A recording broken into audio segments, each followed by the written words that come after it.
안녕하세요. 박은선 전도사입니다. 요즘 겨울인데 비와 눈이 많이 내려 날씨가 많이 추워졌는데요.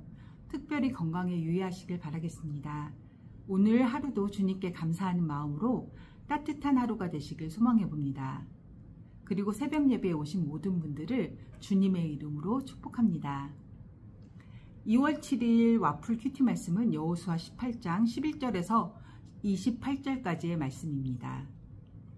여호수아는 기업의 분배를 받지 못한 7지파에게 3사람씩 정하여 그들이 가서 분배되지 않은 땅을 그려오라고 합니다. 그래서 여호수아에게 가져오자 제비뽑기로 각 지파의 기업을 정하기로 했습니다.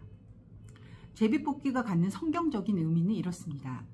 여러 구약학자들은 제비뽑기의 의미를 신이 인간 사회에 개입하고 그의 뜻을 나타내는 방법으로 해석하고 있습니다. 또한 사도행전에서 유다를 대신한 12사도의 선출 과정에서도 제비를 뽑는 이야기가 등장합니다. 구약과 신약에 걸쳐 제비뽑기는 사람들의 주관이나 정치적인 성향을 배제하고 하나님의 뜻에 따르려는 의도로 사용됨을 알 수 있습니다. 사도행전 1장 26절 말씀에 제비 뽑아 마띠아를 얻으니 그가 11사도의 수에 들어가니라. 오늘 말씀에서 기업의 분배를 받지 못한 7지파 중 베냐민 지파가 제일 먼저 제비뽑기로 땅을 분배받습니다. 베냐민 지파는 남으로 유다 지파, 동으로는 르우벤과 갓 지파, 서로는 단 지파, 북으로는 에브라임 지파와 마주한 곳에 땅을 분배받았습니다. 각 지파의 중앙에 위치한 교통의 요충지였고 세력이 컸던 에브라임과 유다 지파 사이에서 완충의 역할을 해야 하는 땅을 받게 된 것입니다. 이스라엘이 처음 점령한 여리고 지역에서부터 유일하게 화친을 맺은 기브온 등 예루살렘과 그 골짜기들이 포함된 26개의 성읍과 마을들이 베냐민 지파의 땅이 되었습니다. 저는 오늘 베냐민 지파에 대해 여러분과 함께 알아보았으면 합니다. 베냐민 지파는 12지파 중 하나로 야곱과 라헬의 막내 아들 베냐민의 후손으로 이루어진 지파입니다. 야곱에게는 총 4명의 아내가 있었는데 그중 가장 사랑했던 아내는 라헬이었습니다. 라헬이 아들 2명을 낳았는데 야곱의 11번째 아들인 요셉과 12번째 막내 아들인 베냐민이었습니다. 그러나 라헬은 베냐민이 태어날 때 상고로 죽게 됩니다. 그때 라헬은 그를 베노니, 슬픔의 아들이라 불렀으나 야곱은 오히려 베냐민, 축복의 아들의 이름으로 바꾸면서 하나님을 바라보는 신앙의 결단을 드러냅니다. 야곱이 아들들에게 한 유언이자 축복의 내용 가운데 베냐민에 대한 축복의 내용입니다. 창세기 49장 27절에 베냐민은 물어뜯는 일이라 아침에는 빼앗은 것을 먹고 저녁에는 움킨 것을 나누리로다 라고 말하는데 이는 나중에 베냐민 지파가 호전적인 성격이라는 것을 알 수 있는 예언적인 말씀입니다. 야곱의 예언과 무관하지 않은 일이 사사시대에 일어나고야 맙니다. 이 사건은 큰 비극적인 기사로 성경에 기록되어 있습니다. 기브아라는 베냐민 지파의 한 성읍에서 레위 사람이 자신의 첩과 집으로 돌아가던 중 기브아에서 함께 하룻밤을 지낼 때 기브아의 남자들이 와서 레위의 첩을 욕보인 사건이 발생했습니다. 분노한 레위인은 전 지파에 알렸고 이스라엘 전 지파가 그 욕보인 기브아 사람들을 내어놓기를 원했지만 베냐민 지파는 응하지 않았습니다. 이것은 이스라엘 전 지파와 베냐민 지파 사이에 동족 간의 전쟁으로 발전하게 되었죠. 이때 베냐민 지파는 전쟁에서 패하고 맙니다. 거의 지파가 없어질 지경까지 되고 맙니다. 남자만 600명만 남게 되었습니다. 이때부터 베냐민 지파의 인구는 상당히 줄어들게 되어서 그 이후에 베냐민 지파의 출신 사람들이 이야기를 할 때에는 작은 지파라고 언급되는 것을 보게 됩니다. 그 비극적인 사건 이후에 정말 인구가 작아서 작은 지파라고 불리게 된 것이죠.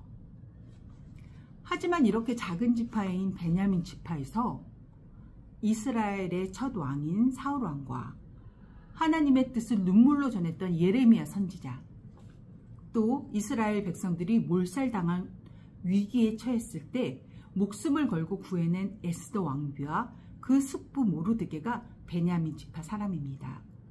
그리고 무엇보다도 기독교 역사의 가장 핵심적인 역할을 담당한 사람 중 하나인 사도 바울이 바로 베냐민 지파 사람입니다. 베냐민 지파의 또 다른 축복의 말씀이 있습니다. 모세의 유언이자 축복의 내용인 신명기 33장 12절 말씀에 베냐민에 대하여 일렀으되 여호와의 사랑을 입은 자는 그 곁에 안전히 살리로다. 여호와께서 그를 날이 마치도록 보호하시고 그를 자기 어깨 사이에 있게 하시리로다.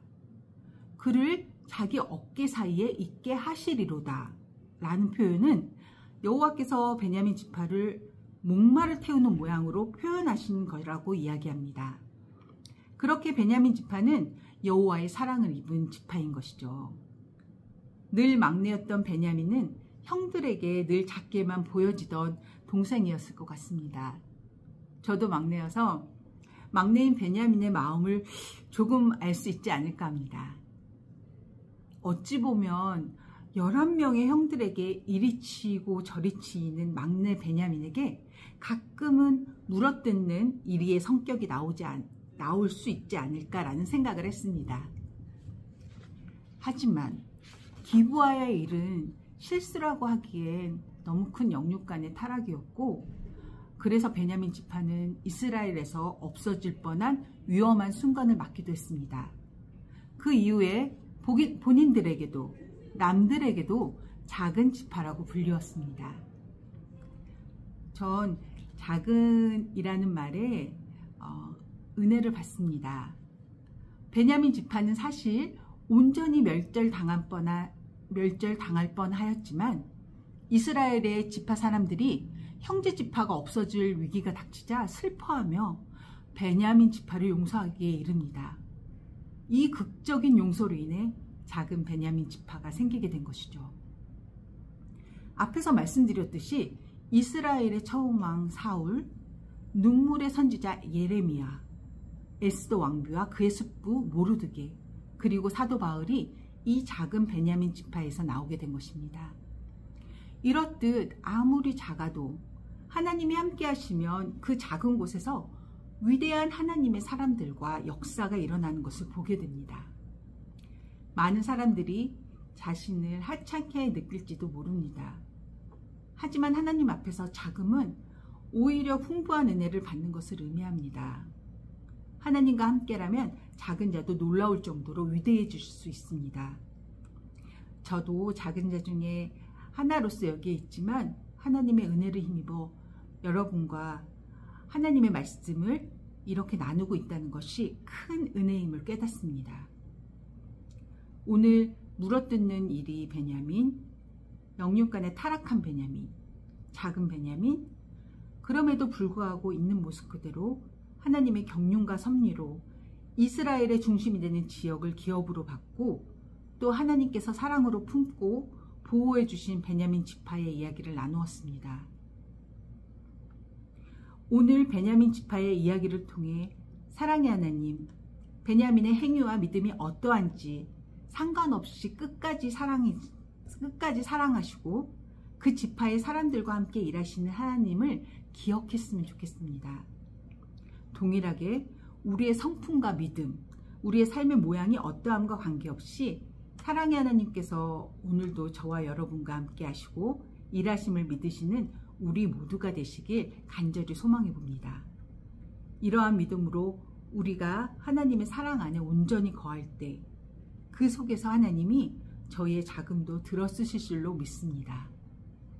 오늘 저희의 자금도 사랑하시는 하나님을 바라보고 나아가는 함께하는 교회 가족들의 삶이 되시길 축복하고 기도합니다.